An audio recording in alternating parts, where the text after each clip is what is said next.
Selamat datang di channel saya Jurnal Dedi. Untuk yang pertama kali bergabung dengan channel saya, tidak ada salahnya teman-teman untuk like, komen, dan subscribe di akhir video ini. Walaupun ini ada mahasiswa belajar berkomunikasi yang baik, ya, tidak semua keinginan kita harus dengan kekerasan, tidak, tapi itu dia belajar membangun komunikasi yang baik sehingga semua aspek yang ada bisa dapat diterima dengan baik. Kemudian yang kedua juga masalah ideologi Pancasila ini, jadi memang betul sekali, ya. Jadi Pancasila ini tidak merupakan by proses, ya, by proses artinya tidak hanya dicetuskan oleh satu orang saja. Kalau kita lihat itu dari mulai tahapan pertama adanya dari siapa yang membuat dulu, Sultan Al-Hamid, dia membangun membuat simbol burung Garuda sebagainya. Kemudian juga Bung Karno mencetuskan tentang basic-basic awal sebagai Pancasila sampai akhirnya, dan kita pun sadar betul bahwa Pancasila itu tidak pernah diundang-undangkan secara khusus. Tapi Pancasila itu dimasukkan dalam pembukaan Undang-Undang 45. Di alinea keempat itu dimasukkanlah poin-poin Pancasila gitu. Itu juga ada perdebatan juga tentang bagaimana sila pertama antara ketuhanan Yang Maha Esa dan ketuhanan berdasarkan syariah Islam juga. Itu adalah by proses. Artinya menurut kami pribadi, ya, Pancasila ini tidak bisa dibilang oh ini hasil siapa, tidak bisa. Tapi ada merupakan suatu proses panjang dari our founding fathers gitu loh, para pendiri bangsa kita yang memikirkan dulu bangsa kita ini mau dibuat apa, seperti apa.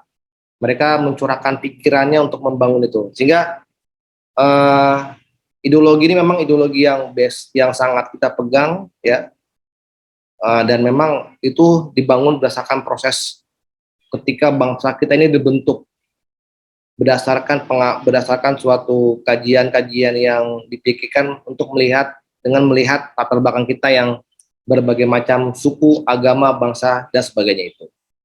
Demikian, ya, semoga bisa menerima jawaban dari saya. Silakan Pak Moderator.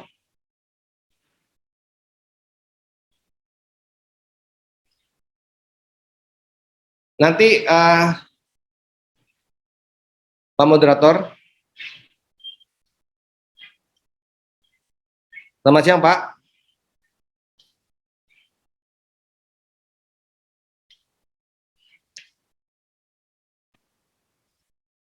Pak Moderator. Selamat siang.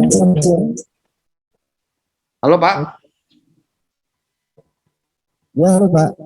Ya, nanti apabila pertanyaan, Pak, tolong disusulkan saja, Pak. Kebetulan kami ada rapat. Nanti bisa dalam kapan nanti kami jawab, Pak, ya.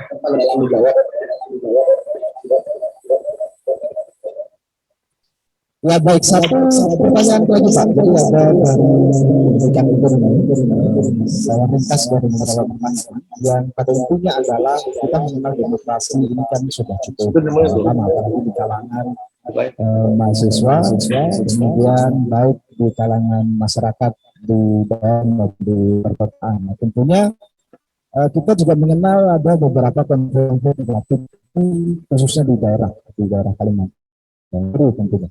Kemudian bagaimana kita mengamalkan empat pilar kebangsaan itu tadi, ya, terkait dengan masih banyak konflik antar suku badan yang ada di Banyumas maupun di provinsi Kalimantan Timur. Maaf, Pak, diulangi, Pak. Suaranya menggema, Pak. Suaranya menggema.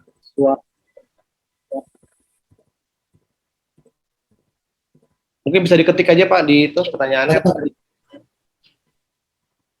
Baik, saya ulang, Pak, ya. Ya, silakan, Pak. Ya, baik, saya ulang, Pak. Untuk pertanyaan poin yang ketiga, barangkali nanti ini pertanyaan terakhir untuk dijawab oleh Bapak. Pertanyaan adanya konflik negatif di Indonesia.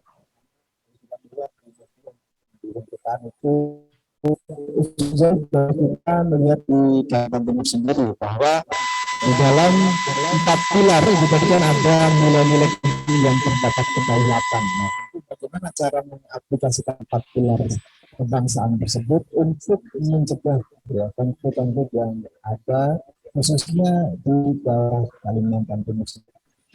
Ya, memang itu pertanyaan yang teori, pertanyaan yang bagus Pak, mudah diucapkan untuk sulit tapi dilaksanakan ya. Jadi memang bagaimana cara kita memain 4 pilar. Memang 4 pilar ini critical poinnya adalah Pak, setiap masyarakat kita ya, masyarakat di Kaltim ini terutama harus mengerti betul bagaimana Pancasila, bagaimana Undang-Undang 45 dan sebagainya. Dan sekali lagi seperti kita orang beragama Pak, namanya Pancasila itu Undang-Undang 45 tidak hanya diucapkan saja tapi juga diamalkan dan dihayati dalam diri itu loh ya. Jadi saya sampai tadi itu kalau misalnya mungkin orang masyarakatnya sudah menghayati Pancasila kemudian juga mengamalkan nilai-nilainya ya, ketika dia ada masalah dia lebih mengutamakan musyawarah, dia tidak memaksakan kehendak, dia toleransi, ya mungkin tidak ada konflik-konflik Pak, masalah-masalah ini ya. Jadi Pancasila itu dibangun memang berdasarkan komitmen bersama itu loh, komitmen bersama antara seluruh komponen bangsa saat itu. Jadi sudah mewakilkan beberapa aspek masyarakat dari berbagai wilayah di bangsa kita. Jadi dan sama dengan ciri khas seperti ini ya, bahwa demokrasi merupakan basic dari bangsa kita. Ya, bangsa kita tidak pernah mengajarkan nilai otoriter ataupun tidak pernah mengajarkan aspek-aspek yang memaksakan kehendak dalam ini kan masalahnya dia. Nah, apabila aspek-aspek demokrasi kemudian juga nilai-nilai musyawarah ini bisa dilaksanakan, kemudian juga bisa komitmen, ya saya rasa, dan apabila tadi masyarakat sudah paham itu tentang Pancasila dan mau mengamalkan tersebut, ya saya kira nanti tidak ada masalah Pak. Ya, saya harapkan tentu, makanya mungkin pendidikan seperti ini ya, kayak penataran tentang Pancasila. Kalau dulu itu ya kita ini adalah penataran P4 lah. Setidaknya seluruh warga negara kita ini harus tahu betul apa itu Pancasila, bagaimana Undang-Undang 45 seperti apa, Bhinneka Tunggal Ika, itu harus diajarkan, harus disosialisasikan pada seluruh warga negara kita. Nah dari situ sudah punya pemahaman yang sama, pikiran yang sama, ya kita harapkan dalam penanganan konflik dan adapun kita bisa selesaikan dengan secara musyawarah mufakat. Jadi begitu. Baik Pak Moderator, demikian dari saya Pak. Sekali lagi saya mohon maaf apabila ada yang kurang berkenan. Terima kasih banyak Pak sudah diundang pada kita Zoom meeting ini. Dan kami ucapkan selamat pada adik-adik mahasiswa sekalian yang sudah terpilih sebagai mahasiswa baru ya. Semangat betul ya, semangat terus ya. Ini adalah babak baru kehidupan kalian. Nanti ini adalah momen penting bagi adik-adik nantinya bisa berkarya bagi diri kalian sendiri, bagi orang tua, bagi bangsa dan negara. Terima kasih sekali lagi. Wassalamualaikum warahmatullahi wabarakatuh.